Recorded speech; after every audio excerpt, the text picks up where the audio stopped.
Bonsoir à tous, bienvenue sur le plateau Equinox ce soir. Je suis Serge Alain autour une fois de plus pour le décryptage de l'actualité. Le franc CFA est notre monnaie, c'est la monnaie des pays qui l'ont librement choisi depuis l'indépendance dans les années 60. Alassane Dramane Ouattara, président de la République de Côte d'Ivoire, c'était le 15 février dernier au perron de l'Élysée, au terme d'un entretien avec Emmanuel Macron. Le président ivoirien répondait ainsi à la presse suite au débat qui a cours en ce moment dans la zone franc, en rapport avec le maintien ou pas du franc CFA comme monnaie dans les 14 pays qui l'utilisent comme monnaie officielle. Alassane Dramane Ouattara dit ne pas comprendre ce faux débat, car pour lui, le franc CFA est une monnaie stabilisante, solide, bien gérée et appréciée. Depuis lors, cette déclaration du président ivoirien scandalise tout un continent. Une déclaration qui sonne comme une réplique à la charge de Luigi Di Maio, le vice-président du Conseil italien, ministre du Développement économique et du Travail, avait, on s'en souvient, accusé la France, il y a quelques semaines, d'utiliser le franc CFA pour financer sa dette publique. Maintien au nom du franc CFA, un faux débat pour Alassane Dramane Ouattara. Madame, Monsieur, c'est le fait du jour.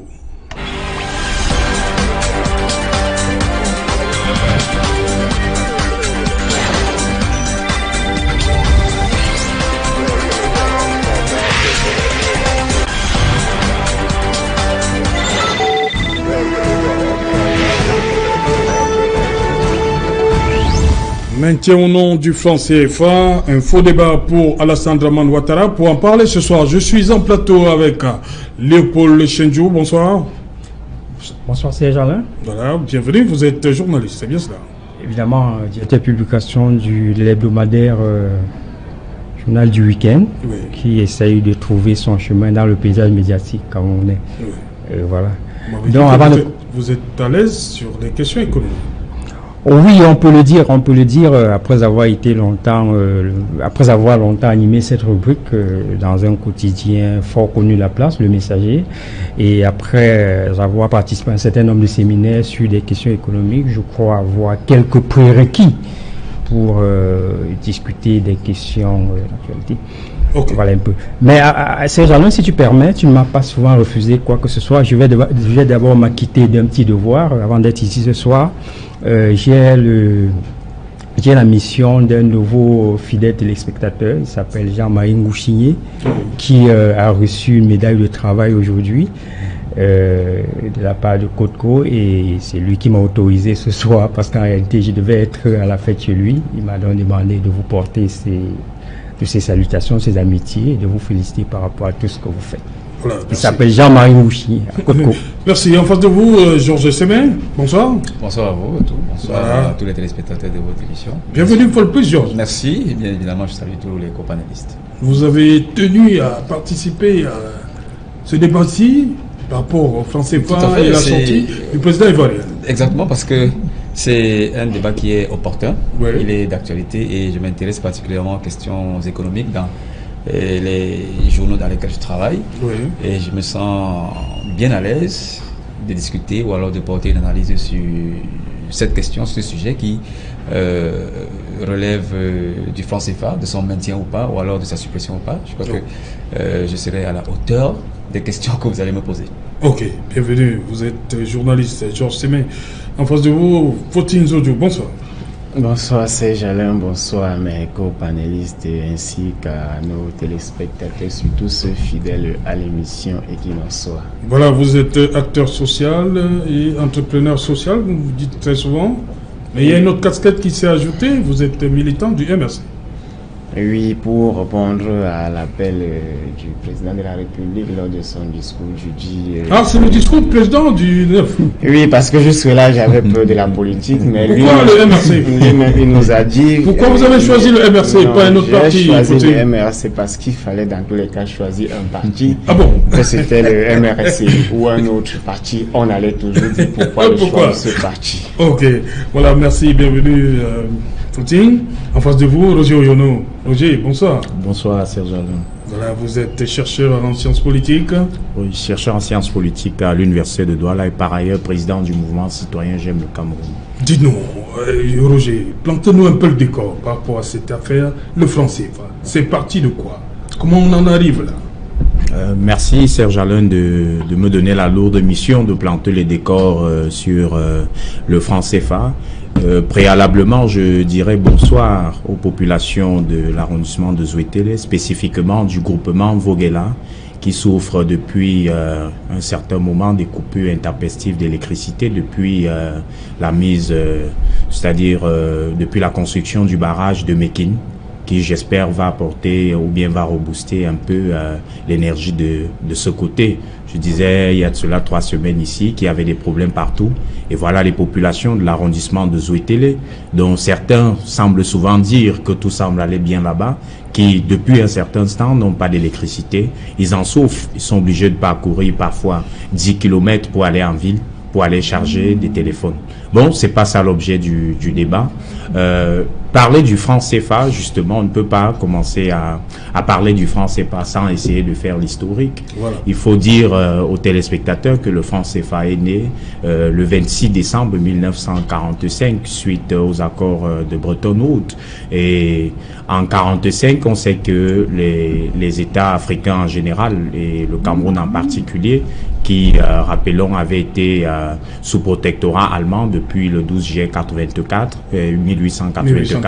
Oui, avec le traité de Versailles, le Cameroun est devenu un pays sous mandat, bon, un territoire sous mandat de la Société des Nations, et avec la tutelle, avec la création des Nations Unies et les accords de Bretton Woods, où la France a décidé de créer le franc pour les colonies françaises d'Afrique, avec les indépendances, la veille des indépendances en 58, on est parti des colonies françaises d'Afrique pour devenir communauté française d'Afrique. Oui. Et ce qui me semble très intéressant au niveau de l'historique, c'est qu'il faut regarder, il faut savoir que lorsqu'on fixait la première parité, un franc CFA, autrement dit le franc des colonies françaises d'Afrique, était égal à 1,7 francs français.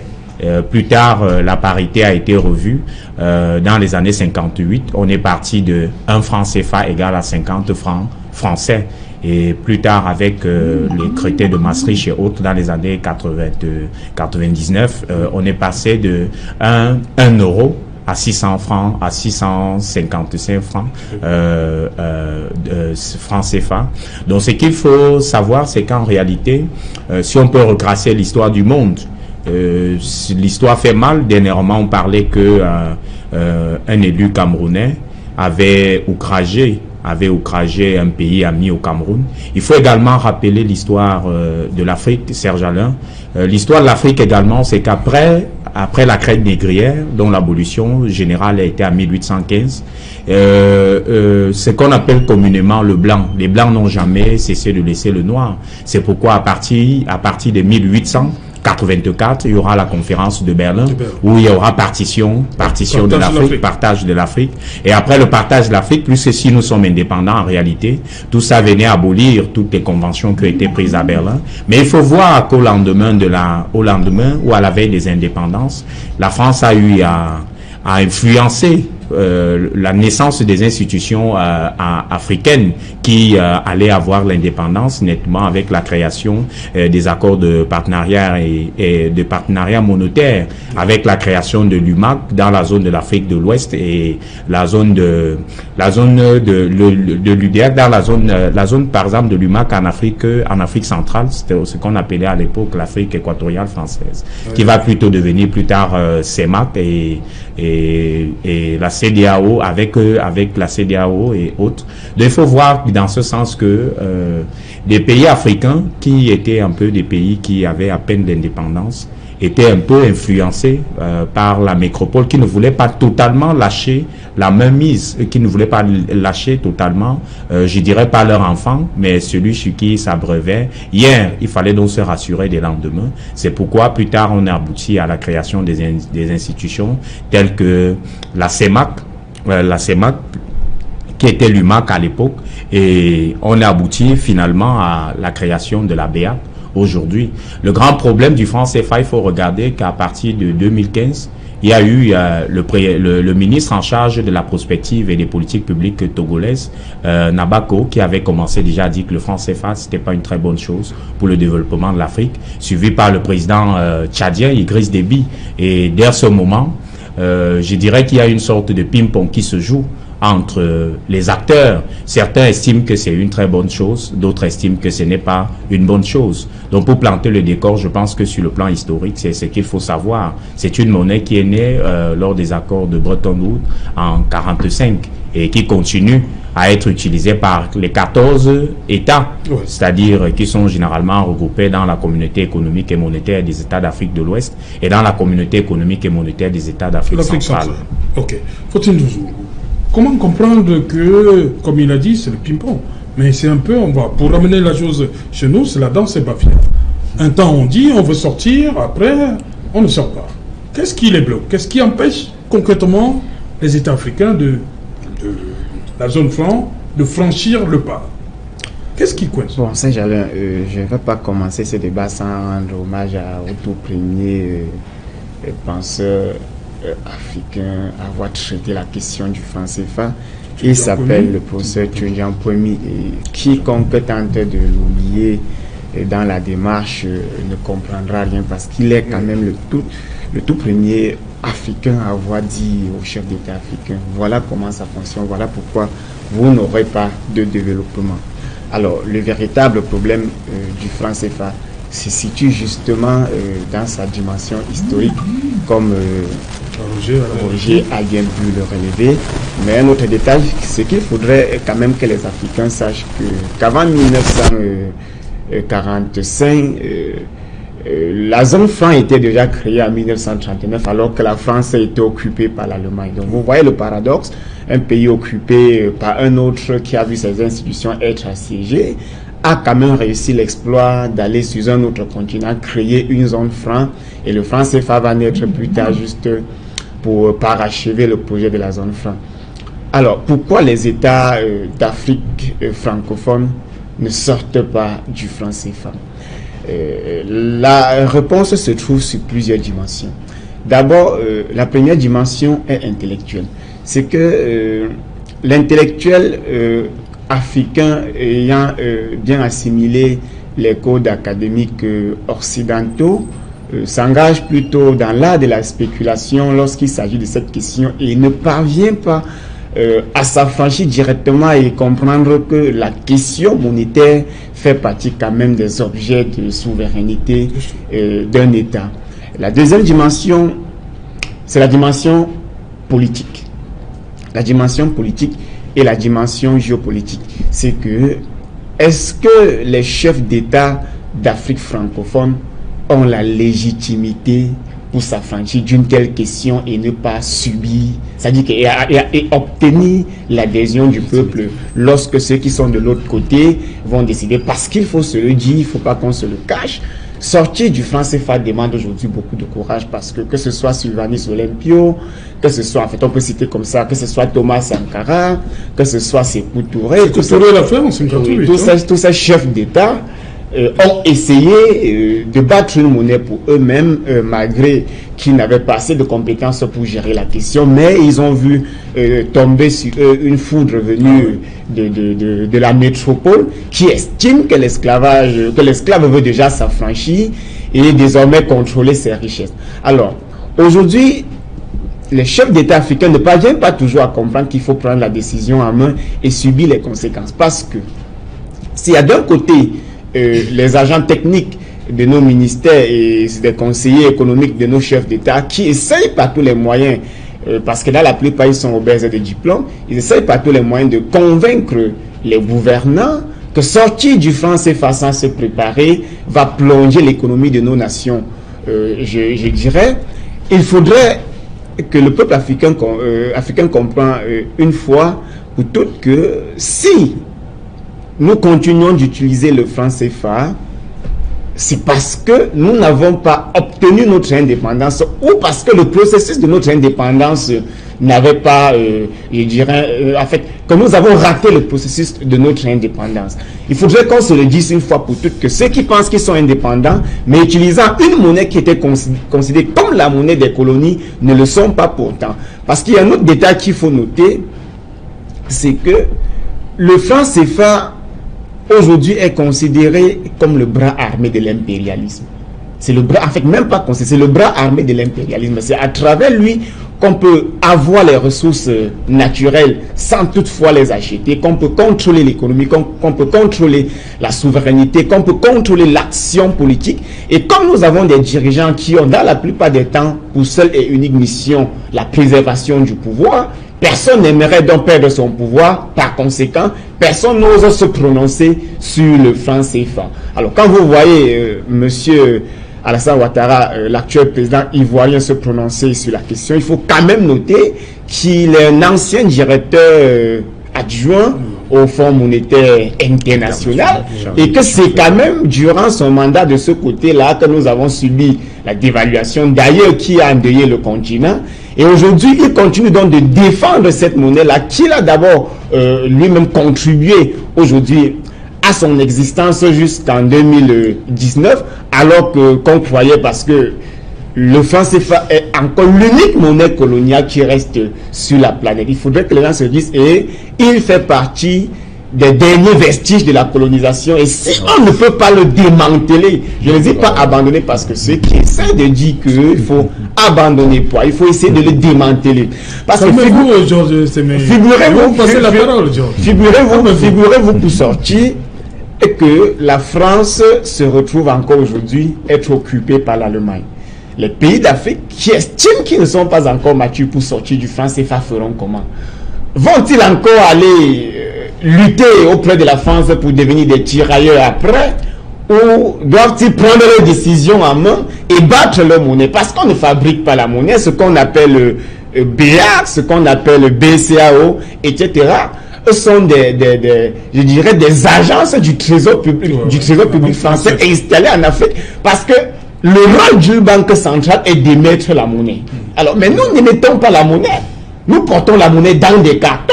Nous voyageons avec, nous payons son impression, son transport, son utilisation. Et s'il faut même questionner techniquement la monnaie, peut-être j'espère que le temps consacré pour ce débat nous donnera la possibilité de questionner l'aspect technique de cette monnaie avant même son aspect scientifique. Voilà, Georges Semé, je vais, avant de réagir, il y a cette petite phrase d'Alassane Ouattara, il dit ceci, le 15 février dernier justement, le franc CFA est notre monnaie, c'est la monnaie des pays qui l'ont librement choisi depuis l'indépendance, dans les années 60. Sur le terme librement, est-ce qu'on avait le choix?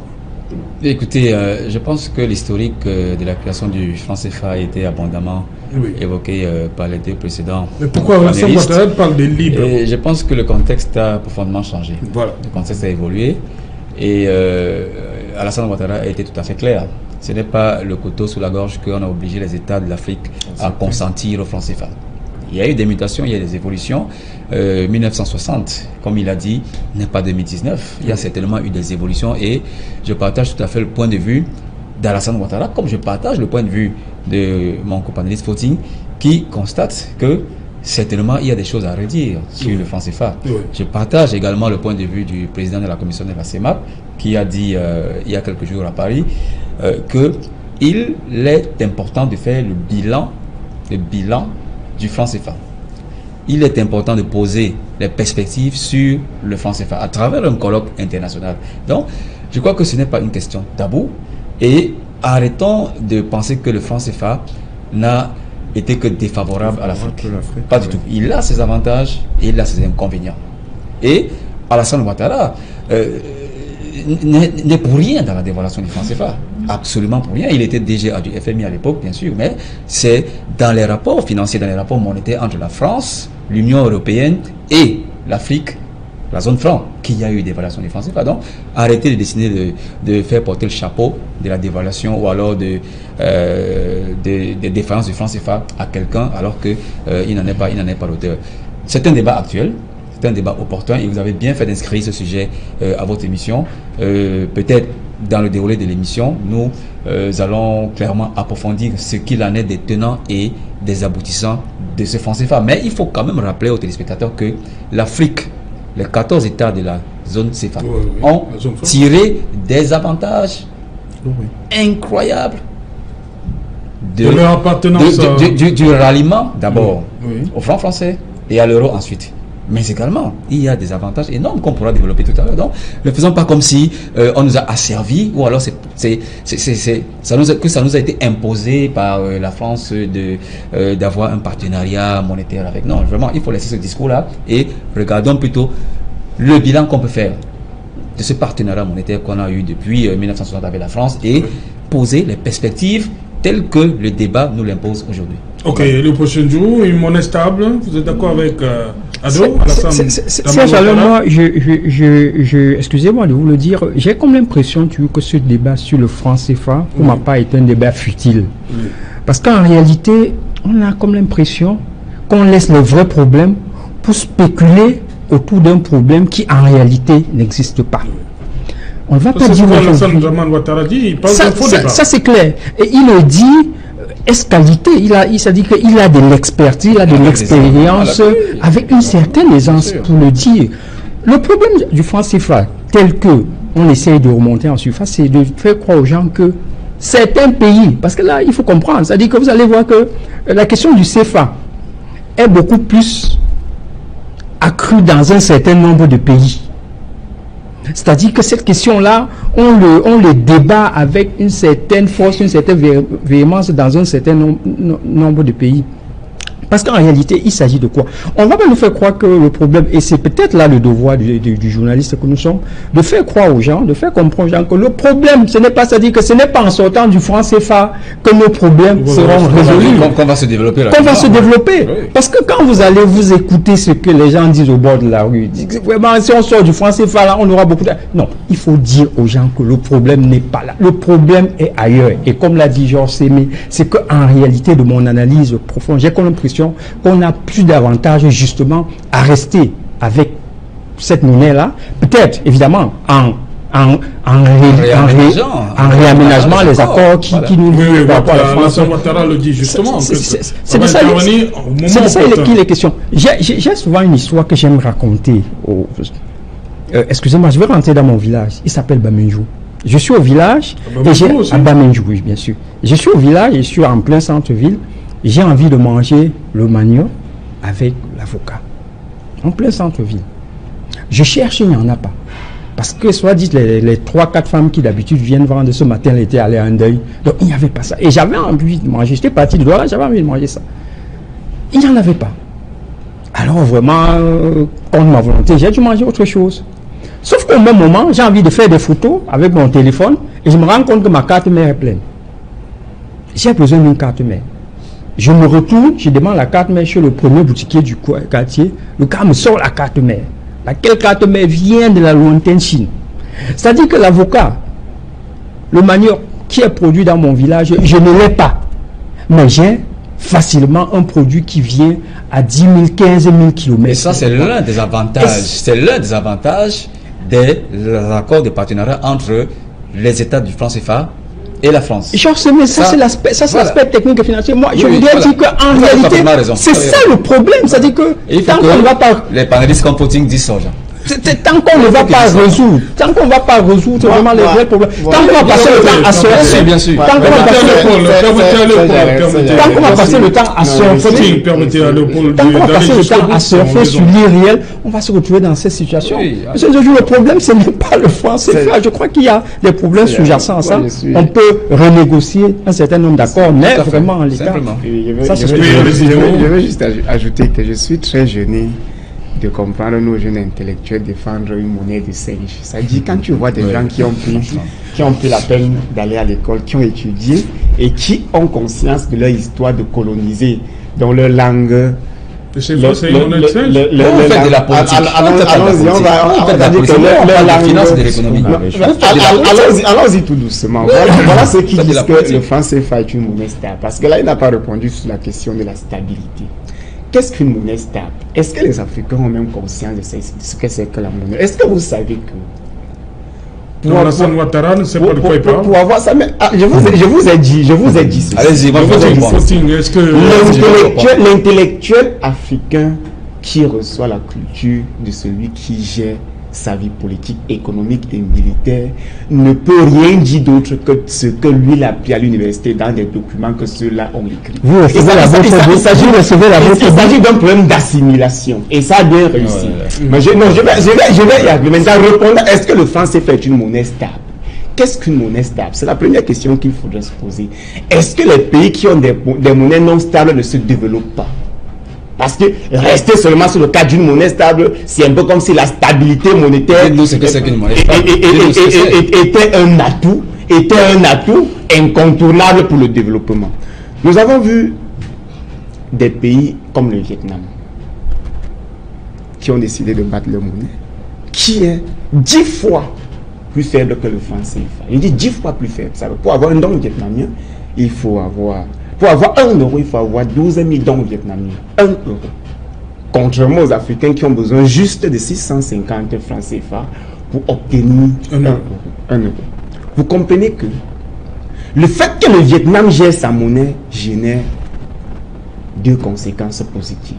La première conséquence, est-ce qu'ils sont capables d'émettre les billets pour faire face aux situations de crise économique et de se rattraper par la suite lorsque l'économie essaie de se solidifier. Contrairement au pays de la zone franc, qu'ici, vous n'avez pas vendu les matières premières, vous n'obtenez pas les devises, premièrement. La deuxième chose qu'il faudrait que les utilisateurs du franc CFA essaient de noter, c'est que si je dois obtenir le yen chinois pour aller faire le commerce international, je dois passer par la France. Ça voudrait dire que je ne peux pas faire un accord économique secret entre le Cameroun et la Chine sans que la France ne soit impliquée. Parce que c'est elle qui doit me permettre de prendre le franc CFA, de déposer dans son trésor, de récupérer le yen, aller en Chine avec. Et quand en Chine je reçois l'argent des Chinois en retour lors de mes transactions, je ne peux pas revenir chez moi directement avec. Il me faut passer par le même mécanisme. La conséquence donc de cette, en fait, de convertibilité. Bon, moi je ne voudrais pas encore parler de convertibilité. De ce mécanisme est que la France détient donc vos politiques économiques. Elle est aux aguets. Elle connaît quand est-ce que vous êtes en train de faire quoi. Elle peut décider de financer vos routes comme elle veut. Elle peut vous monter des projets que vous n'acceptez pas. Mais puisque vous n'avez pas forcément besoin des devises, vous avez besoin de voir vos projets se réaliser. Et comme vous n'avez pas de banque centrale, la France donc utilise ces entreprises pour venir faire des projets sur vos terres. Vous n'allez jamais m'expliquer comment la plupart de nos projets jusqu'à ce qu'on a en Chine étaient réalisés par ces pays-là. Alors, la stabilité monétaire n'est pas toujours un atout. La monnaie chinoise n'est pas autant stable comme nous le pensons. Mais il faudrait que nous acceptons de subir la fluctuation monétaire. Cela nous permettra de devenir, je dirais, de grandir en fait en ce qui concerne les questions économiques. Pourquoi devons-nous accepter de nous comporter comme des enfants qu'on doit tout simplement assister? Parce que, disons, si on se lève le matin et que le marché international est sur la balance, que ce soit favorable ou défavorable ou pas, nous croisons les bras parce que nous avons le franc CFA. La France va gérer sa stabilité. Le second problème, c'est au niveau de l'emploi, du financement des services sociaux.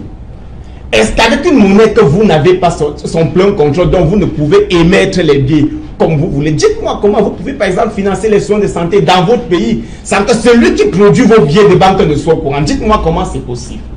Dites-moi comment vous pouvez, parce qu'on parle là du plein emploi, et puis on me dit que je suis un peu très déçu quand monsieur Chedjou nous dit que le franc CFA, les débats circulent dans quelques rares pays d'Afrique francophone. Mais que ce soit du Sénégal au Cameroun, du Congo au Bénin, mais tous ces pays ont le même statut.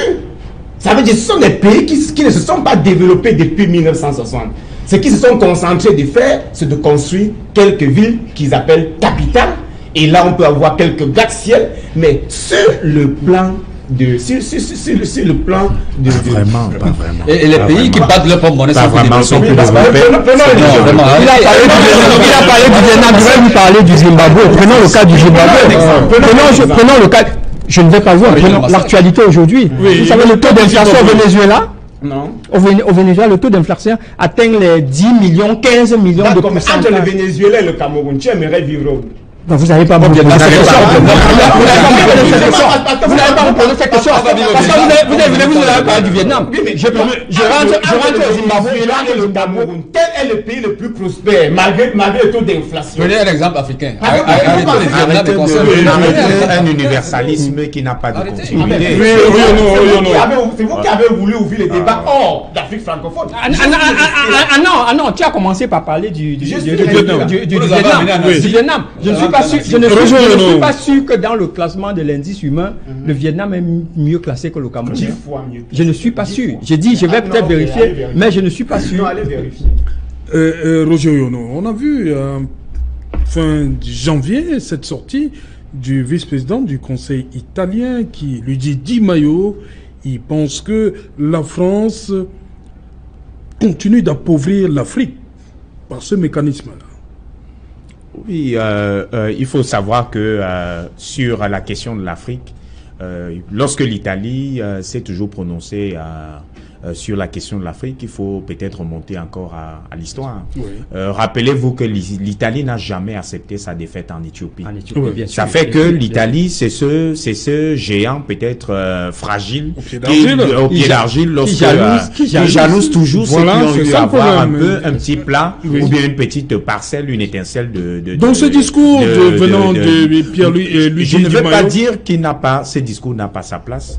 Je ne vais pas dire que ce discours n'a pas sa place pour revenir en fait sur la question du franc CFA. Oui. Je dirais également que c'est une question qui me gêne parce qu'elle est beaucoup plus alarmiste. C'est-à-dire on se plaint toujours. C'est-à-dire pourquoi on n'a pas fait ceci, les présidents africains ne sont pas ceci, etc., etc. Moi, je dis souvent aux gens, ce n'est pas facile d'être dans un poste de responsabilité.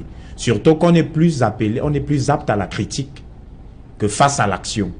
Et c'est pourquoi j'aime, parce que mon cher ami, je venais d'apprendre que M. Fauting s'est engagé avec le MRC. Tout le malheur que je souhaite à ce monsieur, c'est de parvenir, par exemple, à la souveraineté, c'est-à-dire avoir le poste de président de la République. Et le jour-là, peut-être si on reste encore avec l'amitié des plateaux de télévision, je vais l'appeler. Vous demandez à mon ami, nous en sommes où? Mon cher ami, en 1960, la question principale, est-ce qu'on avait le choix? Est-ce qu'on avait le choix? C'est pourquoi Alassane Ouattara parle de libre, de la non, liberté. Il dit qu'ils librement choisi. Ils ont choisi librement. Oui. Effectivement, il y a eu certes une influence de la métropole. Et de manière, je dis pas que c'était bon, mais c'était légitime. C'était légitime, Serge Alain. Oui. Vous ne pouvez pas avoir une femme à la maison avec des enfants et décider de divorcer avec vous et rentre dans son village. Vous n'avez pas toujours des contacts avec cette femme et vous ne savez pas ce que vos enfants, si vous avez perdu la garde des enfants, vous ne savez pas ce que cette femme va faire avec certains de vos enfants que vous avez eu à faire. Il faut voir que dans ces accords de partenariat monétaire et autres que nous avons signés avec, que les pays africains ont signé librement, quand Dieu a signé l'accord, ça veut dire qu'en réalité, les deux parties mesurent le pour et le contre. Certes, je parlais tout à l'heure de la parité qui est partie crescendo peut-être. Ouais. Là, je peux revenir par exemple pour la lecture de la parité. Vous avez bien mentionné quelque part qu'il y a des pays comme le Mali, etc. Vous avez vu que le Mali était sorti de la zone franc, mais le Mali était revenu. La question principale est celle de savoir pourquoi le Mali est revenu. La Guinée dont on vantait Sékou Touré, pourquoi après Sékou Touré, les gens sont revenus dans la zone franc. Moi, je pense que le débat est ailleurs. Si aujourd'hui on dit plus de francs CFA, qu'est-ce qu'on en fait?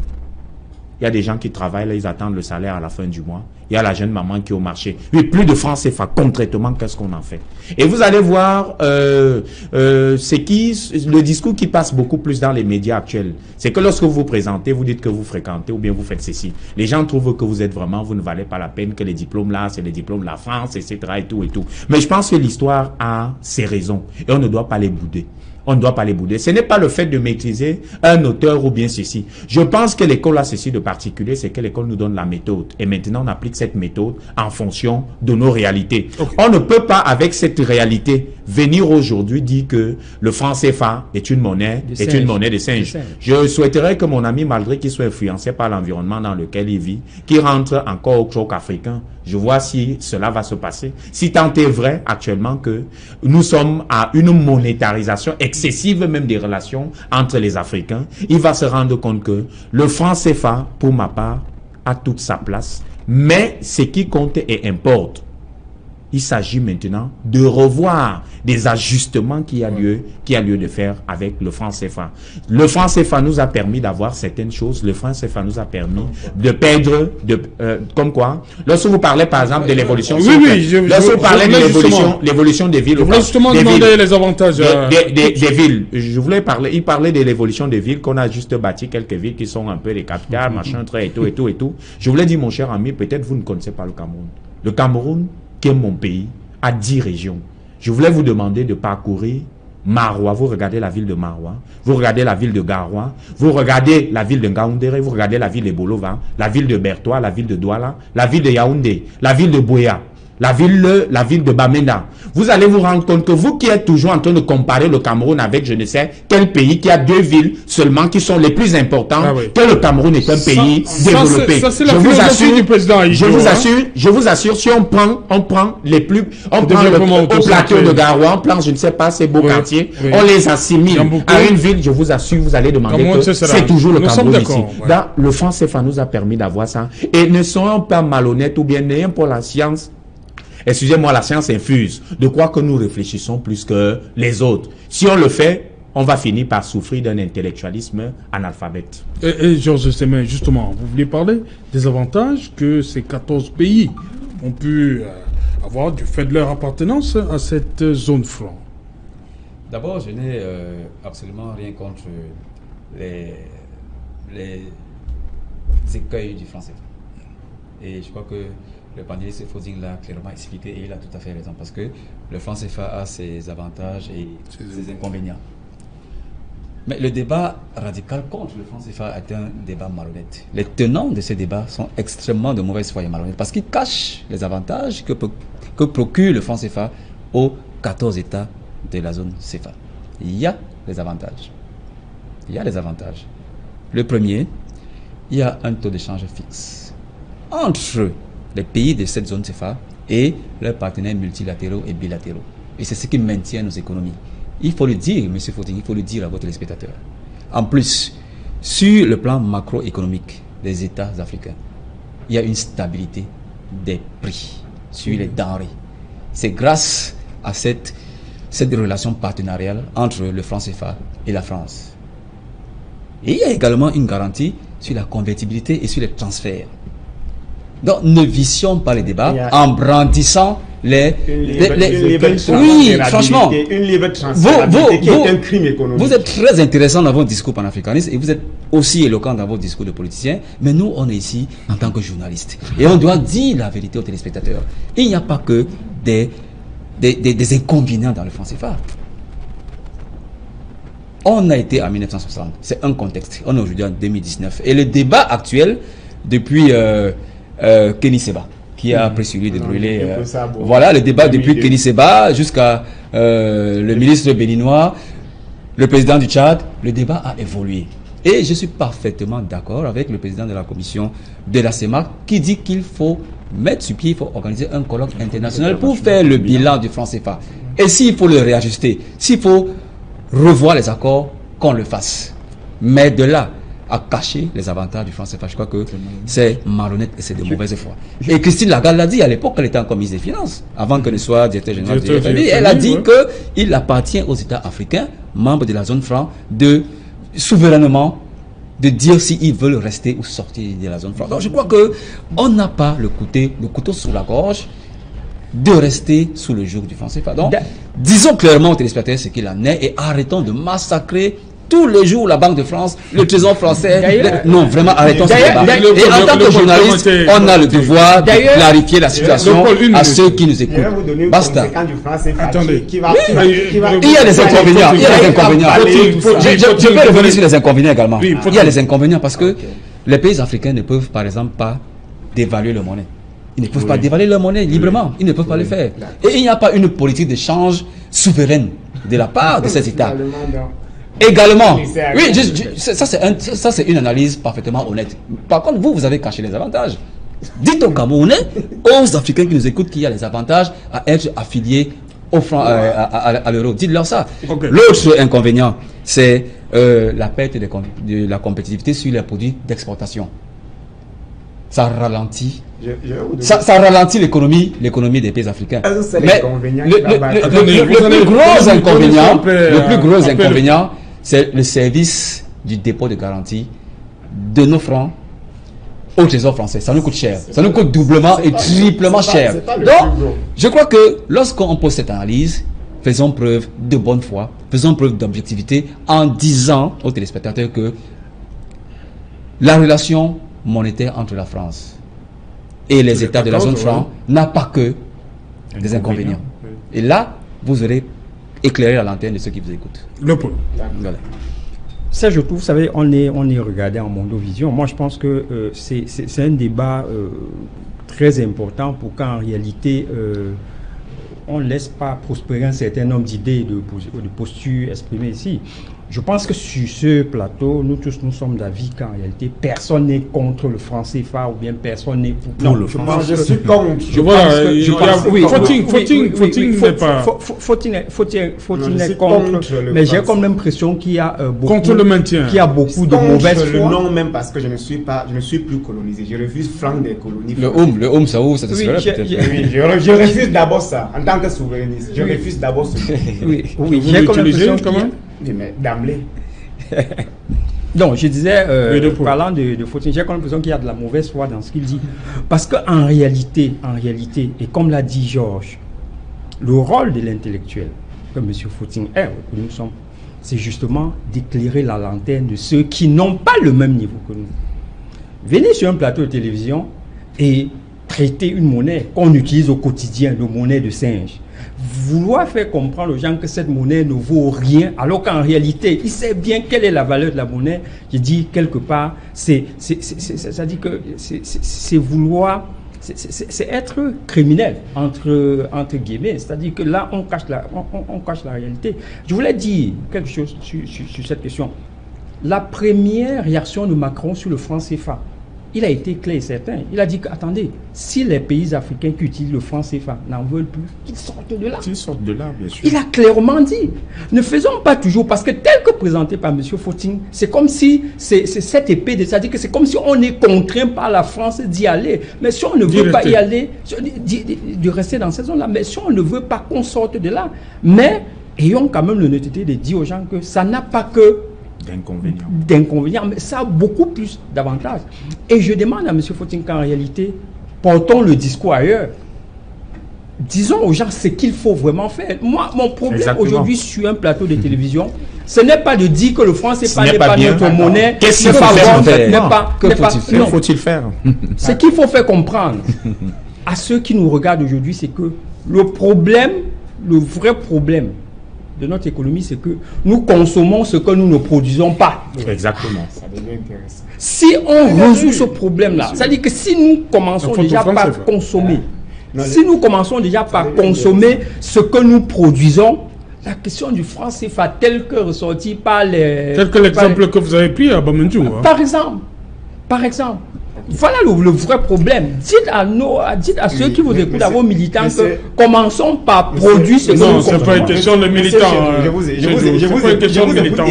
Et justement, là, vous venez de relancer quelque chose d'intéressant. C'est que nous consommons ce que nous ne produisons pas. En 2016, je suis directeur technique Afrique Environnement plus au Congo-Brazzaville. Et c'est où j'ai commencé mes combats contre le français.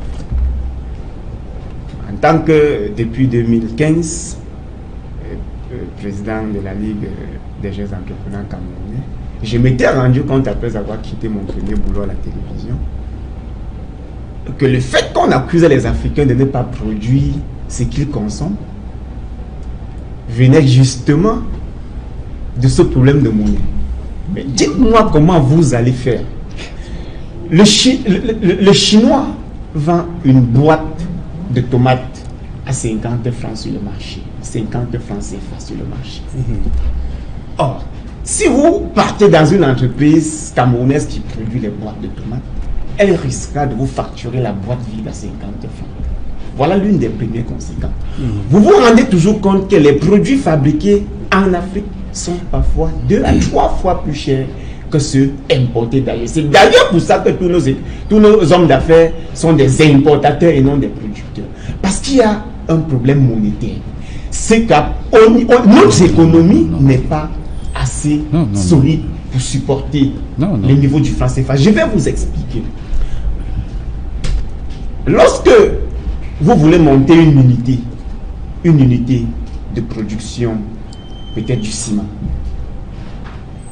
et puis on vous dit que la machine qui va vous aider à broyer les pierres coûte 3 milliards de francs. Si vous prenez les 3 milliards de francs au Cameroun, vous partez pour sa convertibilité, vous allez payer 50% pour sa garantie. C'est ça le principe. C'est-à-dire que la même machine de 3 milliards de francs CFA, allons-y tout de suite, vous allez réagir. Le prix commence à grimper au fur et à mesure. Le prix commence à grimper. Ça fait que installer une entreprise au Cameroun coûte 10 fois plus cher que l'installer en Chine. Il faudrait qu'on se le dise. Et un produit fabriqué au Cameroun coûtera toujours 2 à 3 fois plus cher que produit en Chine. Parce que nous n'avons pas une monnaie au niveau de notre économie. Et le fait que le franc CFA soit rallié directement à l'euro fait que nous sommes obligés, voire même contraints, de n'avoir de meilleures relations économiques avec les pays de l'Union européenne. Mais pire, après le franc CFA, on ajoute un autre élément que les gens trouveront encore les arguments d'apprécier, ce sont les APE. Ah, voilà. Ça dit que désormais, vous y êtes. incapable même de produire déjà ce que vous consommez, les gens vous disent qu'ils vont vous apporter ce que vous allez consommer sans payer même la taxe au niveau du port. Vous cachez toujours une partie de la vérité. C'est pas sérieux. Et que vous n'avez pas la capacité de de porter vos produits vers ce même pays parce que d'abord, les organismes de certification, vous n'avez pas assez. Vous ne produisez même d'ailleurs absolument rien pour exporter vers ces pays-là. Alors, s'il y a un avantage pour moi sur le franc CFA, c'est celui de permettre à la classe dirigeante d'avoir l'argent dans les mallettes. Mais il y a quelque chose que j'aimerais révéler sur ce plateau pour que les gens ne pensent pas. C'est un avantage? C'est un avantage pour les uns.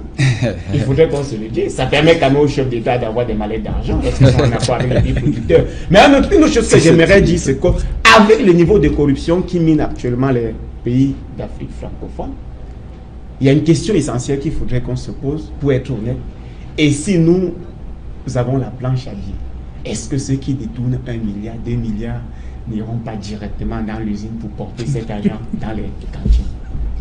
En fait, il est même en train de se contredire. Parce que c'est ça le problème. Parce que les États de la scène, c'est pas on la planche à billets. Voilà. Ils battent monnaie. Voilà. Ils battent monnaie. Les États de la... Ah bon? Ils battent monnaie.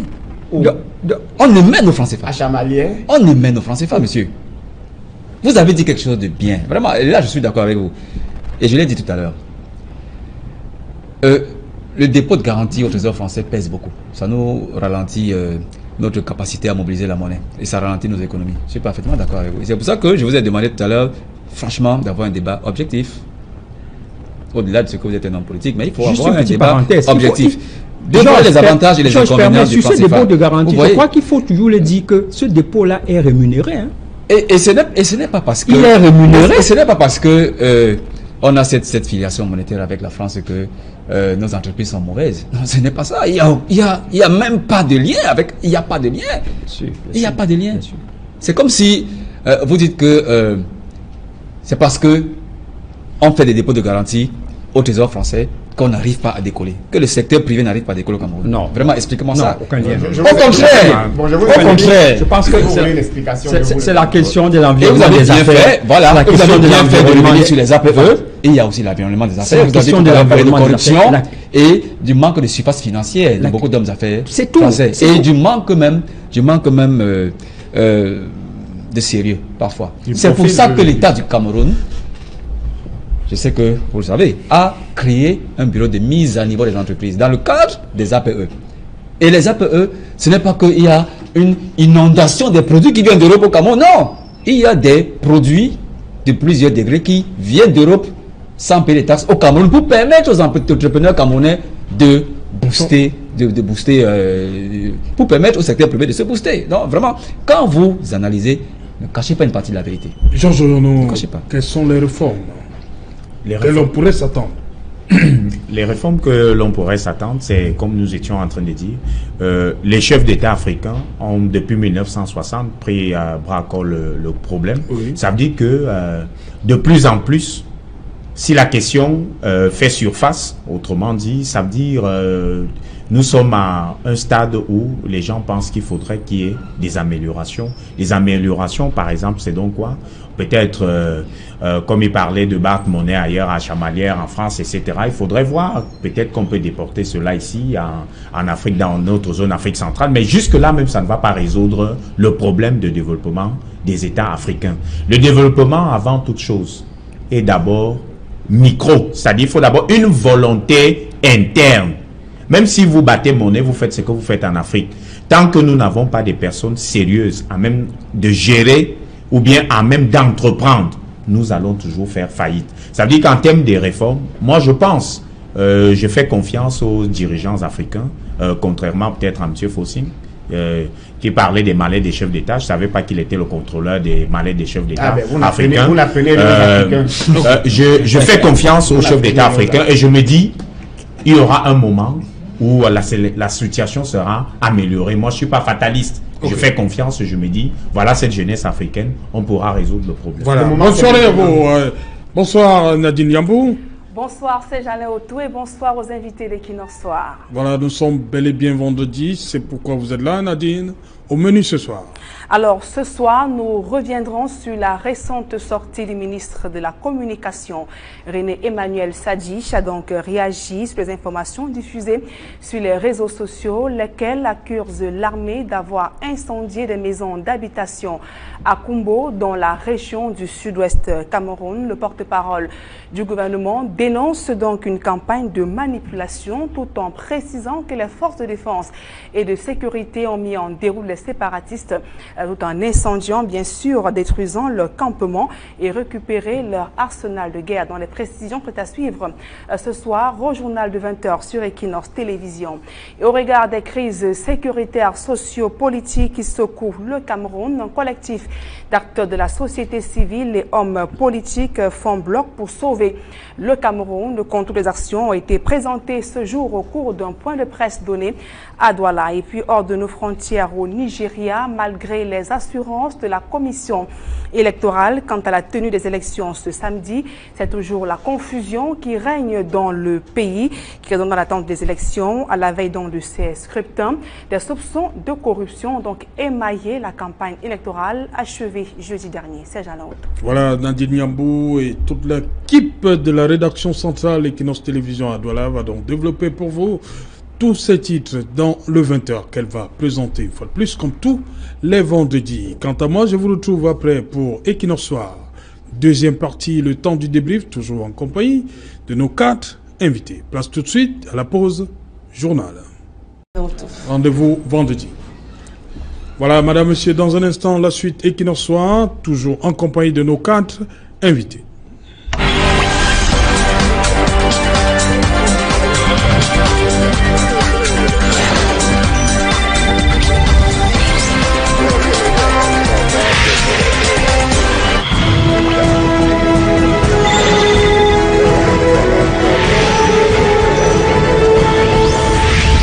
Voilà, retour sur le plateau Equinox Soir, toujours en compagnie de Léopold Chenjou, Foting Zodjou, Roger Oyono et Georges Sémé. Georges Sémé, vous avez vu dans le reportage dans le journal de Nadine Yambou, une fois de plus, l'incendie, c'est-à-dire des maisons qui partent en fumée. Ça devient quoi? La tactique de la terre brûlée? Pourquoi toujours mettre le feu?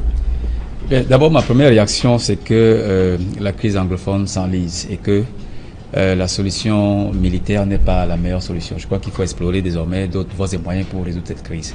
Et c'est avec effarement, stupéfaction que j'ai, une fois de plus, vu ces images de maisons brûlées. Mais maintenant, sur le fond même du problème, et je crois que c'est là le sens de votre question, oui. Il y a cette polémique, ce chassé-croisé verbal entre ceux qui estiment que c'est l'armée camerounaise qui a perpétré ces incendies. Vous avez parlé de politique. Pour la deuxième fois, hein, après l'hôpital de Koumba. Tout à fait. Et il y a d'autres qui pensent que c'est plutôt en défensive que les forces de l'ordre ont réagi. Et c'est le sens même du communiqué qui a été rendu public récemment par le ministre de la Communication qui dit clairement qu'il y a eu une alerte qui a été donnée par des indicateurs faisant état de ce que les sécessionnistes armés auraient occupé des abris et des bars. Et c'est donc en réaction, en défensive à cette alerte que les forces de défense et de sécurité ont investi ces lieux, ont mis en déroute les présumés sécessionnistes et ont récupéré un certain nombre d'armements, mais on détruit les abris. Donc, je pense qu'il y a une constante. Il y a eu incendie. Et je me souviens qu'il y a 2 jours, le porte-parole du ministère de la Défense a dit que oui, il y a des maisons brûlées. Il y a des maisons qu'on brûle, mais seulement lorsque ce sont des abris des sécessionnistes. Lorsque c'est avéré que ce sont des abris des sécessionnistes. Et je pense qu'il faut être extrêmement prudent sur la question des repères des sécessionnistes et les maisons, des habitations qui abriteraient de simples citoyens. Et je crois que c'est là où devrait résider tout le débat. Et pour ma part, en tant que journaliste, il faut que une enquête soit ouverte parce que on est fatigué de cette polémique disant que c'est l'armée qui possède à des auto-da-fé, des maisons d'habitation, et de l'autre côté on nous dit que c'est plutôt les sionistes qui ont tort. Donc il faut ouvrir une enquête. Logiquement, dans un pays sérieux, dans un pays de droit, on devrait ouvrir une enquête et dire toute la vérité de ce qu'il en est, et ça permettra aux uns et aux autres de se faire de façon tout à fait claire de ce qu'il en est réellement sur le terrain. Mais on est laissé au milieu de 2 versions qui prêtent à des supputations diverses. L'armée, comme l'a dit le ministre de la Communication, est chargée de la protection des biens et des personnes, nous n'en doutons pas. Elle est aussi chargée de maintenir, de préserver l'intégrité de notre territoire, mais je crois qu'elle devrait également être une armée républicaine, une armée qui devrait respecter les différentes conventions et traités qui ont été signés par le Cameroun sur le plan international. Et je crois qu'elle a de temps en temps prouvé qu'elle respecte ces traités, même si on peut noter, et là je parle en tant que journaliste, quelques bavures, on l'a observé je crois en 2018, où certains militaires ont été sanctionnés pour ces bavures. Et là c'était à l'époque de M. Satiroma Bakari qui a mis sur la place publique un certain des noms de certaines personnes, des militaires qui avaient été interpellés dans le cadre de leur bavure policière. Donc elle devrait faire preuve de respect des droits de l'homme, mais je pense quand même aussi que on ne peut pas à chaque fois jeter la pierre à l'armée d'avoir délibérément brûlé des maisons d'habitation. Est-ce que ce sont des maisons des rebelles? Est-ce que ce sont des maisons des populations? Il faut en définitive qu'on ouvre une enquête afin que toute la vérité soit connue sur mais Jean Semé, vous dites, est-ce que ce sont des maisons des rebelles? Est-ce que ce sont des maisons d'habitation? Donc vous admettez quand même que le fait est parti de l'armée? Le fait est parti. Vous demandez le communiqué du ministre est clair. Le communiqué du ministre est clair. Il y a eu une occupation par des sécessionnistes, des personnes qu'on présente comme des sécessionnistes, des abris. Voilà le mot utilisé par M. Sadi. Des abris et des bars. Donc ça veut dire qu'ils ont trouvé ces installations, ils les ont investies. Ce ne sont pas leurs bases. Il ne s'agit pas des bases des sécessionnistes. Donc en réalité, je pense que l'armée devrait logiquement poursuivre simplement les assaillants et laisser les habitations qu'ils ont trouvées, parce que c'est quand même un petit commerce qui a été détruit. Il y a des habitations qui ont été investies, qui ont été détruites. Donc je pense que l'armée devrait faire la part des choses entre, discerner entre une base des sécessionnistes qui devrait être détruite, selon moi, logiquement, et un abri ou alors un bar qui a été investi seulement par les sécessionnistes. Et je crois que c'est à ce niveau que naît toute la confusion. Alors là, il faut ouvrir une enquête afin que toute la clarté soit dite et que s'il y a des responsabilités à émettre, qu'on les émette et qu'on sanctionne. Ok. Dites-moi, Fonting, ça fait en l'espace de 15 jours, toujours le feu. Après l'hôpital du district de Koumba, on parle encore du feu, cette fois à Koumbo. Sur cette méthode-là. Pourquoi forcément réduire en cendres? il est difficile de mener une guerre contre l'ennemi qu'on n'identifie pas. Oui. C'est ça la complexité. C'est dit, on ne peut pas identifier l'ennemi. C'est ça le véritable problème.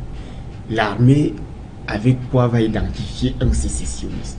Puisque lorsqu'on mène une guerre, un État contre un autre, on connaît que l'ennemi est vêtu de telle tenue militaire. Quand on le trouve, on sait qui il est. Parfois, il y a la morphologie à cause peut-être de l'environnement. Mais on est là en train de mener une guerre contre une population locale. Et l'ennemi, donc, peut disparaître dans la population. Et l'armée, alors... se fonde dans la population. Je décide de jeter des balles comme ça. Si ça prend un ennemi, 4 personnes aussi dans la population, peut-être on aura réussi la mission. Parce qu'il faut quand même qu'on se pose des questions. Et ce sont des questions que je me suis toujours posées. C'est quel est l'intérêt qu'a un sécessionniste de brûler les habitations? Parce que pour moi, c'est une question importante. Et quel est l'intérêt? Je vais revenir. Quand c'est l'hôpital, c'est une institution. Oui. On peut comprendre que c'est un moyen de sabotage, ou du moins de dire, nous contrôlons le terrain. Si c'est un commissariat, une gendarmerie, une sous-préfecture, on peut accepter. Mais parce que les sécessionnistes disent vouloir défendre une certaine population. Quel est alors leur intérêt de brûler les habitations? Mais quel est également de l'autre côté l'intérêt de l'armée à brûler les habitations? Ce sont des questions qu'on se pose. Et si le comité final du ministre de la Communication admet et que l'armée aurait été alertée de la présence des sécessionnistes quelque part et elle a décidé d'assiéger, je pense qu'il faudrait quand même que l'armée sache que les sécessionnistes n'ont pas d'habitat dans le sud-ouest et dans le nord-ouest. S'il y a des habitations, ce sont des habitations de familles qui ont été parfois pourchassées et occupées, dont l'armée devrait se charger de démanteler. Et bon, si maintenant, au démantèlement, les militaires se cachent à l'intérieur, les ambazoniers, ou du moins les prétendus sécessionnistes se cachent dans des maisons, est-ce que l'unique solution, c'est de mettre le feu? Parce que si on va dans cette logique, il y a une première conséquence, c'est qu'on arrivera peut-être à brûler tout le nord-ouest et le sud-ouest. Parce que les sécessionnistes ne vont jamais accepter de dormir hors d'une habitation. Quand vous dites tout, on a souvent suivi ici que c'est pas tout le monde qui est pour cette idée-là de sécession. Ça veut dire que les sécessionnistes... Quand vous dites qu'on va brûler tout. J'explique pourquoi. Parce que les sécessionnistes ne construisent pas d'habitation. Vous voyez? Donc ils arrivent dans un village, époussagent la population et transforment le village en une base. Maintenant, si l'armée arrive par riposte et décide de brûler tout le village, sans toutefois arrêter tous les sécessionnistes, ils vont aller au village suivant, chasser la population, occuper, l'armée va arriver, brûler le village, et ainsi de suite, jusqu'à ce que le nord-ouest et le sud-ouest se retrouvent. Pensant brûler un repère de sécessionnistes alors qu'ils brûlent les maisons des gens. Parce qu'il faudrait qu'on se le dise, c'est que les sécessionnistes n'ont pas d'habitation. Les maisons qu'ils occupent sont des maisons des personnes qui ont soit chassé, soit des personnes qui ont fui la violence et abandonné leur village, et puis ils viennent, ils s'installent. Alors, puisque nous n'allons plus passer tout le temps à spéculer sur les méthodes des militaires, parce que nous ne sommes pas peut-être des spécialistes en question de sécurité. Qu'est-ce que la tactique de la terre brûlée? La tactique de la terre brûlée, mais cette méthode de brûler des villages et autres n'est pas une exclusivité de 2019 par l'armée camerounaise. On a vu en 1958 avec l'armée française contre les combattants indépendantistes. D'ailleurs, je pense que même c'est cet héritage-là que nous continuons, c'est-à-dire à l'ouest de Cameroun, en région, au pays Bassa et autres. Parfois, c'était avec le napalm qu'on déversait sur les populations. Parfois, c'était le feu. On incendiait tous les villages. Les villages se retrouvaient sans domicile. Et on pensait peut-être qu'en brûlant les villages, les populations devraient se déporter vers des zones où on peut désormais les identifier. Et ceux qui étaient donc restés dans l'arrière-pays devraient être considérés comme des maquis, entre guillemets. Donc, ceux-là qu'on devrait abattre. Moi, je pense que ce qu'on peut dire en tant que citoyen, c'est que notre gouvernement trouve une solution à cette crise. Parce qu'elle n'est pas en train de se présenter comme une crise qui va s'arrêter demain si on continue avec les moyens militaires. Nous l'avons toujours dit sur ce plateau qu'il faudrait qu'on multiplie des initiatives et qu'on accepte toute initiative qui vise non seulement au questionnement du problème anglophone, de la crise anglophone et à la proposition des solutions.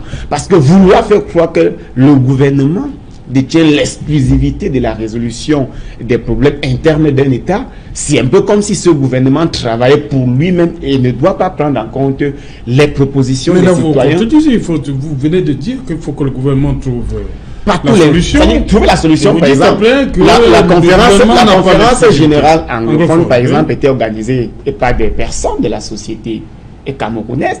Et le rôle du gouvernement était de permettre ou de favoriser la tenue de cette conférence-là, afin qu'à la sortie, les gens puissent au moins dire, en tenue de cette conférence, voilà ce que nous pressentons comme problème dans ces deux régions.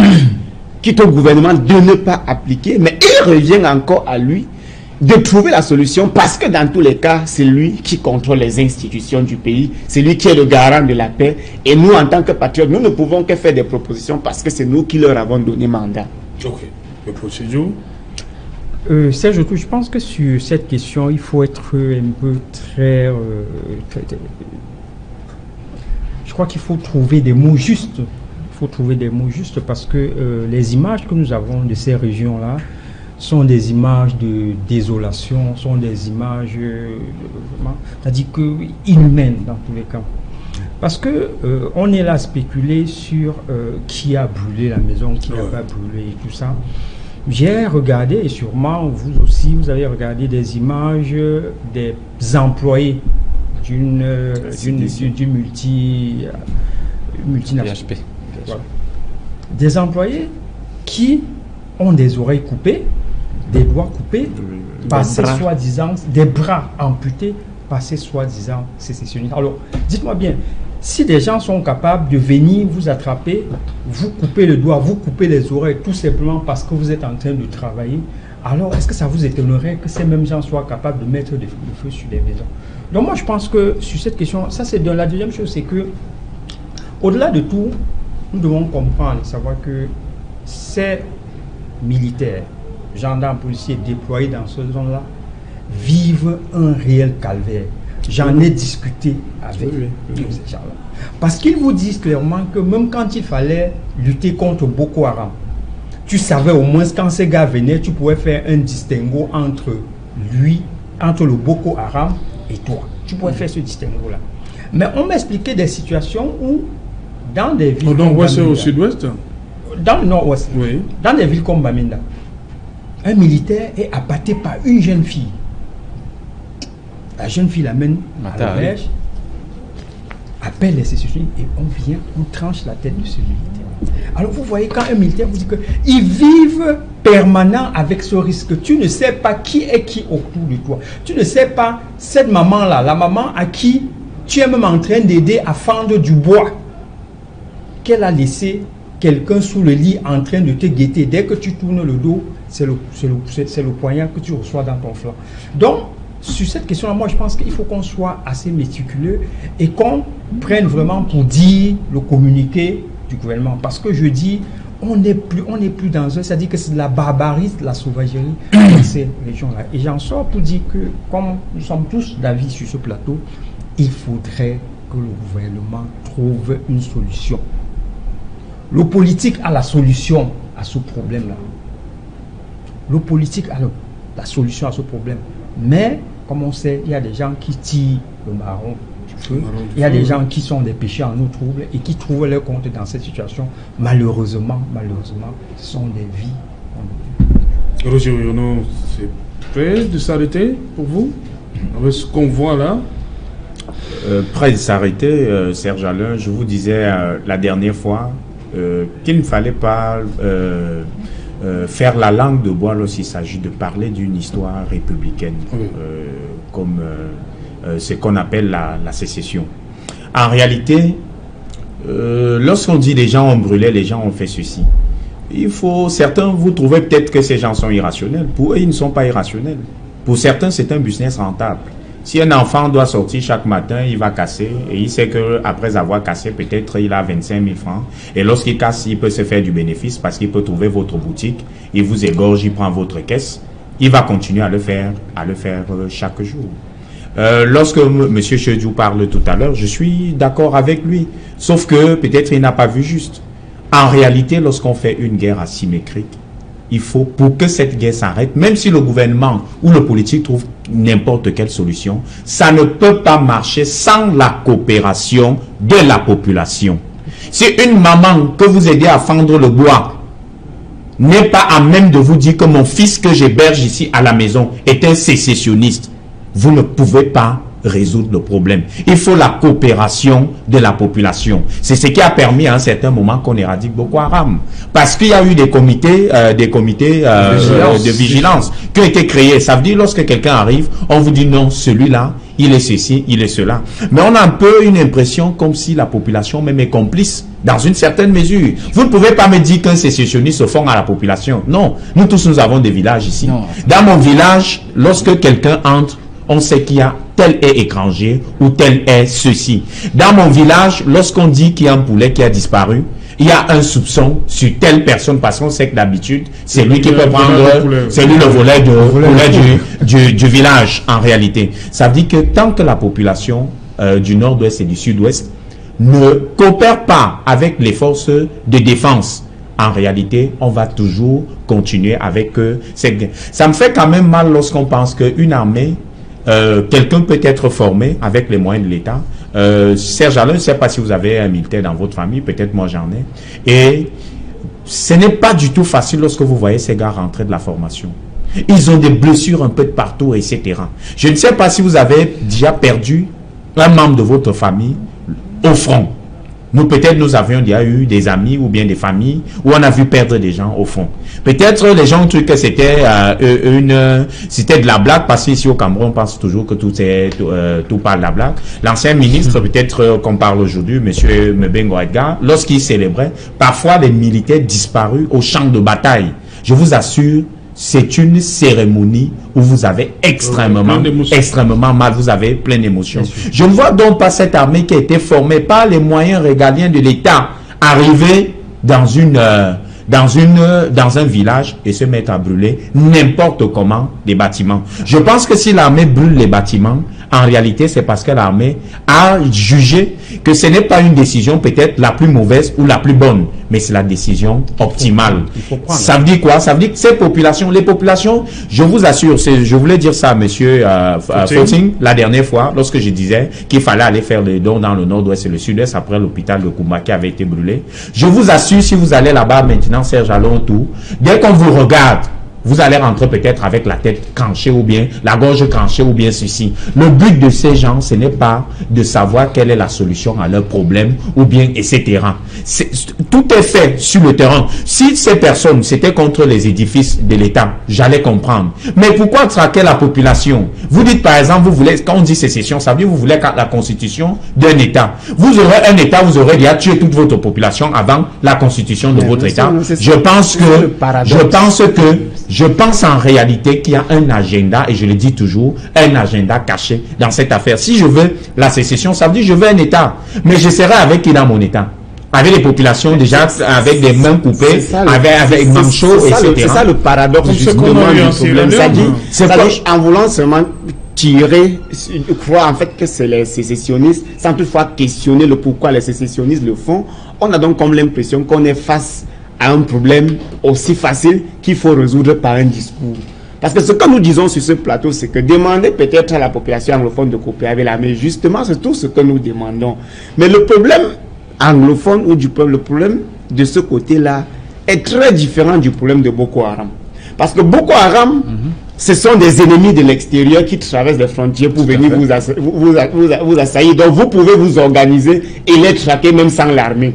Oh, mais vous avez là les fils. Mais là, on parle aussi de guerre asymétrique. De guerre asymétrique, c'est la même chose. C'est pourquoi je vous dis, les mamans doivent reprendre, les parents doivent, si c'est une rébellion, les parents doivent prendre leur responsabilité.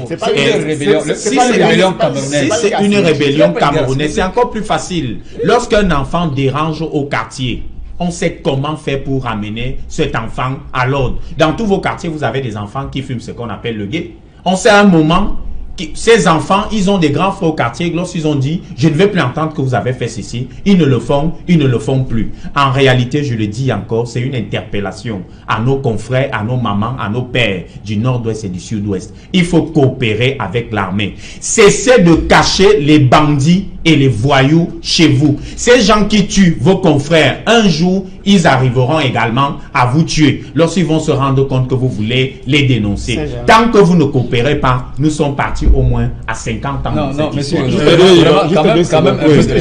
juste 2 secondes. Une question pour vous, Jean-Sébastien. 2 secondes.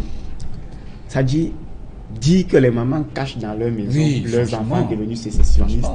Pour moi, c'est vouloir demander aux gens de faire l'impossible. J'ai envie de demander à mon frère que si, dans ton propre village, tu t'en rends compte que les jeunes du village commencent à combattre l'unité de police qui est installée, et que toi tu dénonces, on arrête celui que tu as dénoncé, soit on l'envoie en prison, soit on le tue, et ses frères viennent te chasser du village en tuant ton papa et ta maman. Est-ce que ton voisin demain peut encore dénoncer? Il y a un phénomène que vous ignorez dans ce pays, c'est exactement le même cas de figure en région anglophone. Dites-moi, vous, dans le quartier où vous habitez, vous connaissez combien de bandits que vous n'êtes jamais allé dire à la police que dans cette maison se trouve un bandit? Vous en connaissez plusieurs. Quand il s'agit qu'ils volent, vous voyez, mais vous ne pouvez pas dénoncer parce que vous rentrez à 23 heures. Et que vous savez qu'en leur dénonçant, vous posez là un devoir citoyen, mais qui malheureusement risque de vous passer. C'est donc ce devoir citoyen qu'il faut retravailler sur les populations pour éradiquer le mal. C'est pour ça qu'on demande l'omelette sans casser, sans casser les gens qu'on demande d'avoir une nation. C'est pour ça qu'on demande d'avoir une nation. À l'indépendance, les gens sont morts dans pousser pays. Quand vous demande d'avoir une bonne gouvernance dans un État, c'est pourquoi? C'est parce que c'est pour que les gens se sentent en sécurité. Nous avons vu des cas que nous avons nous-mêmes dénoncés. Moi, je parle en tant qu'une des victimes. Tu dénonces un cas de vol ou encore un bandit que tu sais qu'il posait des actes de malveillance dans le quartier. On l'arrête, on l'amène au commissariat. Et le lendemain matin, tu le retrouves à la maison. Il est rentré. Et quand il rentre, tu deviens sa toute première cible. Parce que toi, tu penses à un moment donné qu'il faut assainir le quartier, il faut démanteler les voleurs. Oui. Mais est-ce que ceux qui sont en face de toi... Là, je suis d'accord avec vous. Voilà, et ont la responsabilité. Est-ce qu'ils font le devoir? C'est pour ça que le problème devient complexe. Le problème devient complexe. Le problème anglophone devient complexe justement à ce niveau. C'est que les sécessionnistes brûlent les maisons, on ne sait pas le pourquoi ils le font. Ils coupent les mains des gens, on ne sait pas le pourquoi ils le font. Mais vous avez pris une autre dimension tout à l'heure, c'est devenu un business. Alors, je disais sur ce même plateau que parfois il ne s'agit plus d'un business, mais d'un cri de désespoir de quelqu'un qui... En coupant les mains. Non, je vais y arriver. Il faut toujours questionner une dimension psychologique de la guerre. Je vous assure, une dimension psychologique de la guerre ne peut pas arriver à couper les mains, à égorger les populations, à brûler tout. Si on atteint ce niveau de psychologie de la guerre, d'après vous, pour les gens qui veulent la sécession, je vous dis, ça devient de la folie. Je ne peux pas vouloir un État et tuer les populations qui sont censées être dans mon État. Je voulais dire, faisons très attention, parce que le discours que M. Fotine tient là, c'est un discours un peu dangereux, très dangereux. Parce qu'on ne doit pas aussi comparer un certain nombre de situations. C'est-à-dire que le petit gars que je dénonce au quartier parce qu'il a cassé une boutique, est de loin différent de ce monsieur que je sais qu'il est rentré chez lui à 5 h du matin avec du sang sur lui après avoir coupé les oreilles de quelqu'un. Vous ne pouvez pas comparer les mêmes situations. Alors vous voulez me dire que à Boya ou bien à Boya, moi je suis quelqu'un de ces zones-là, je ne m'imagine pas un seul instant une maman à Boya savoir que l'enfant-ci a coupé les oreilles de quelqu'un à la CDC et reste tranquille. Moi, ça m'étonnerait. Ce que je voulais dire, c'est que il faut juste qu'on porte le discours autrement. Qu'on invite, c'est-à-dire qu'on sensibilise ces parents-là, qu'on trouve des mots justes pour leur dire qu'en réalité, ce que vous êtes en train de faire là, ce que vos enfants sont en train de faire là, n'est pas bien. N'est pas bien. Ramenez les enfants à la raison. Vous êtes à la fin les plus gros perdants de cette histoire, ce sera vous. Parce que pendant que vous faites la guerre ici, d'autres avancent. Pendant que vous faites la guerre ici, les enfants vont à l'école à Douala, Yaoundé, un peu partout. Pendant que vous tuez vos frères ici, hein, quand vous allez dans un village, une élite s'est battue, il a construit une belle maison là-bas. Ça fait la fierté du village, qu'on le dise ou pas. Bien Mais sûr. du jour au lendemain, quand vous levez, vous allez cette à Blas, comme on dit là, vous allez mettre la maison. Ça rend service à qui? Donc je pense que le discours devrait être celui-là. Il faut trouver des mots justes pour que ceux qui vivent au quotidien avec ça. Parce que qui est aujourd'hui sécessionniste en réalité? J'ai dit, c'est des bandits, c'est des voyous, c'est ces jeunes gars qui sont au quartier qui... Ça dit que c'est devenu, chacun a pris sa portion maintenant. Sa portion maintenant pour se faire son nouveau business. Un chef de guerre, un chef de guerre là-bas. Jean Sémé, on sort quand même de 10 jours de lockdown. Hein? Respecté. Bien. Comment vous interprétez ça? L'État n'a pu rien faire pour ramener la sérénité? Je me rends de plus en plus compte que les sécessionnistes, parce qu'il y en a plusieurs, il y a plusieurs factions, sont très bien structurés. Oui. Ils ont réussi à faire respecter un vaste mouvement de lockdown. Oui. On l'a vu et puis on a ressenti les effets jusque dans la région du littoral. Et je crois ici que il faut siffler la fin de la récréation. Depuis le déclenchement de cette crise, il y a eu des combats, il y a eu des assauts de l'armée camerounaise, tant de l'armée camerounaise que des sécessionnistes. Il y a eu beaucoup de morts, des blessés, des biens détruits, des symboles même de l'État. Mais il ne transparaît aucune solution jusqu'à aujourd'hui. Si, il y a des solutions, mais ce ne sont pas des solutions adéquates, appropriées à la situation. Il y a des solutions administratives à un problème politique. On a créé la fameuse commission Moussongue. Bon, je n'ai vraiment pas envie de demander l'avis des uns et des autres sur son résultat, sur son bilan. Et il y a eu un autre comité, le comité Fayengo. C'est un récent comité. Mais tout cela, ce sont des solutions, des mesures administratives pour un problème qui est éminemment politique. Et là, je suis parfaitement d'accord avec les autres panélistes quand ils disaient qu'il faut absolument que toutes les parties, pas seulement l'État, l'État n'a pas l'exclusivité de la solution à ce type de crise, il faut que toutes les parties parlementent. Qui parlemente? Qu'on débusque même la vitrine légale, il ne faut pas avoir honte de le dire, qu'on débusque la vitrine légale de ces sécessionnistes-là. Ouais. Parce qu'ils ont une vitrine armée, ils ont une vitrine légale, on le voit partout. Qu'on les débusque et qu'on discute. Qu'on les accepte et qu'ils viennent. La méthode militaire ne va jamais prospérer. Et c'est le Cameroun qui perd des hommes, de l'argent, un tissu industriel incroyable. Non, je pense que c'est une question absolument sérieuse. Vous voulez des missions quel soit l'initiateur, quelle que soit la manière, quel que soit l'initiateur, quels que soient les partis, il faut entamer. Je voulais savoir si on peut les identifier. Parce que tout à l'heure, vous avez dit que... tu as dit quelque chose de fondamental tout à l'heure chez nous. Tu as dit quelque chose de fondamental. Il y a les sécessionnistes. Eux, ils sont, pour cela, des purs sécessionnistes. Mais il y a des bandits également. Il y a des bandits qui profitent de cette situation et ils font ce qu'ils peuvent faire. Donc, je crois qu'il faut discuter avec ceux qui tiennent le mouvement sécessionniste. On l'a vu en Espagne, on l'a vu dans d'autres pays, en Colombie. On a discuté, on l'a vu en France également. On a discuté avec les gars qui voulaient se séparer d'un pays. Pourquoi pas au Cameroun? Pourquoi pas au Cameroun? Il faut faire évoluer la discussion. Parce que l'argument utilisé pas toujours, c'est on va discuter avec. Non, c'est possible. On peut trouver les interlocuteurs. C'est possible même de créer des représentants. Moi, je pense que lorsqu'on règle un problème. Les interlocuteurs existent. Il y en a un qui est à la prison de Kondengi, c'est Ayoub Kabé. Voilà un interlocuteur.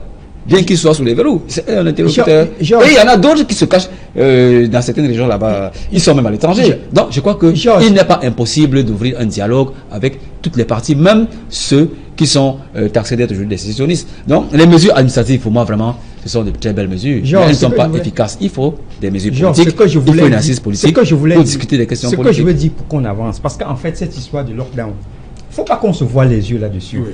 En réalité, dire que le lockdown a été une réussite, oui, ça a été une réussite parce que les gens ont fermé boutique. Mais les gens ne ferment pas boutique parce qu'ils adhèrent au lockdown. Il y en a qui adhèrent, monsieur. Il y en a qui adhèrent. Je veux dire, la majorité n'adhère pas au lockdown. Et c'est ce type de discours qui fait qu'on minimise la réalité de la situation. Ça permet si vous étiez conseiller du président de la République, si vous étiez conseiller de la présidente de la République, moi je vous aurais viré parce que vous ne lui dites pas ce qu'il est en réalité sur le terrain. Vous dites c'est rien, lockdown, ça c'est rien, on peut balayer ça. Non, laissez ça. Ce que je veux dire, c'est quoi? C'est de trouver notre discours. Parce que ces régions-là aujourd'hui sont Ils adhèrent sous la contrainte ou quoi? Ils adhèrent pas sous la contrainte. Non, sous la contrainte. Je vous assure que... Non, ça c'est... Parfois c'est sous la contrainte. J'ai dit qu'aujourd'hui, devient populaire, tout le monde a peur de sortir. Aujourd'hui, dans le nord-ouest et le sud-ouest, les gens adhèrent au lockdown beaucoup plus par contrainte. Et même en plein centre-ville. Même en plein centre-ville. Je vais vous donner. Si les gens peuvent attaquer le gouvernement, qui est l'autorité, la personne la plus protégée dans une région. Si on attaque le gouverneur, ça veut dire qu'on peut attaquer les citoyens lambda. Les citoyens lambda, on parlait de ça pour le défilé du 11 février. Les gens ne sont pas allés défiler, ce n'est pas parce qu'ils adhéraient au mouvement sécessionniste, parce que les gens avaient peur. Les gens avaient peur. On a vu des images ici à la télévision où on est en train de bastonner un enfant parce qu'il décide d'aller à l'école. Moi, en enfant, je regarde cela, je ne vais plus à l'école. Pas parce que j'adhère au mouvement, mais c'est parce que... Pourquoi? Vous croyez qu'on a créé la commission? Ça, je n'avais pas fini. J'étais en train de dire ceci. Ça, je n'avais pas fini. J'étais en train de... J'étais en train de dire ceci, c'est-à-dire que c'est beaucoup plus par contre. Et les autorités administratives dans ces régions l'ont compris. Parce que quand le gouverneur du sud-ouest, par exemple, il instaure un système de surveillance dans les administrations, le gouverneur est convaincu qu'en réalité, si tout le monde va à son poste de travail, jamais ces sécessionnistes ne viendront tuer tout le monde. Vous comprenez? Oui. Le gros problème aujourd'hui, c'est quoi? C'est que par peur, tu as une personne qui va au bureau et se retrouve seule dans son bureau. À ce moment, les autres viennent le tuer. Ça crée la... Oui, on va sortir. Je vous assure que... On va sortir ce programme. Autant des personnes ont peur parce qu'ils craignent les représailles des décisionnistes, autant c'est beaucoup adhèrent. Oui. Ok, voilà. On va sortir de ce programme. Merci. Le mot de la fin? Oui, je vais dire déjà... à la population camerounaise de croire que tout n'est pas perdu. Les crises, ça existe dans l'histoire de chaque nation. Et à force de proposer, nous allons finir un jour par régler ce problème qui nous coûte cher sur le plan économique. Et aussi... dans le dialogue inclusif? En réponse à l'appel du président de la République, puisqu'il nous a demandé de nous engager en politique, nous avons initié demain à Douala et à Yaoundé, dans les deux sièges régionaux du mouvement pour la renaissance du Cameroun, ce que nous avons appelé campagne d'adhésion massive au MRSC. Demain, c'est à 15h à Douala et à Yaoundé, dans le siège où on invite les jeunes de venir non seulement prendre leur carte de membre. Oui, il a fallu attendre le discours du parce président. Que plusieurs personnes percevaient déjà la politique comme l'adversité vis-à-vis du gouvernement. Les gens pensent que s'ils s'engagent dans un parti, ils ne pourront plus faire un concours, ils vont aller aux impôts, on va les taxer plus cher. Mais le président, lui, il a dit, allez-y en politique. N'ayez pas peur de devenir maire, conseiller municipal, conseiller. Et puis donc, rendez-vous demain 15h à Douala, à Yaoundé, au siège du MRSC pour une adhésion massive. Ok, merci. Merci, cher monsieur, d'être venu. Hein, merci. La semaine s'achève. Hein, beaucoup de choses. Oui, c'est à vous. Voilà, je crois que le meilleur qu'on peut souhaiter pour notre pays, c'est que la paix revienne dans ces régions. Justement. Voilà, madame, monsieur, c'est ici que prend fin ce numéro Equinox Soir. Rendez-vous lundi dès 19h. Rediffusion pour cette édition-ci, 23h GMT. Il sera minuit à Ngalmendouka.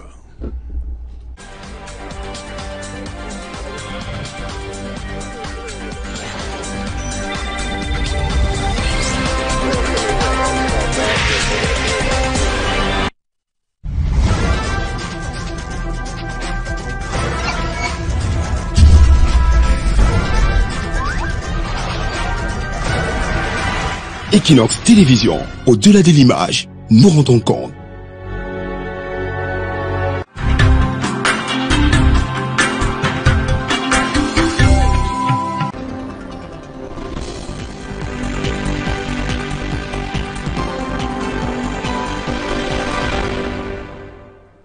Bienvenue sur Tendance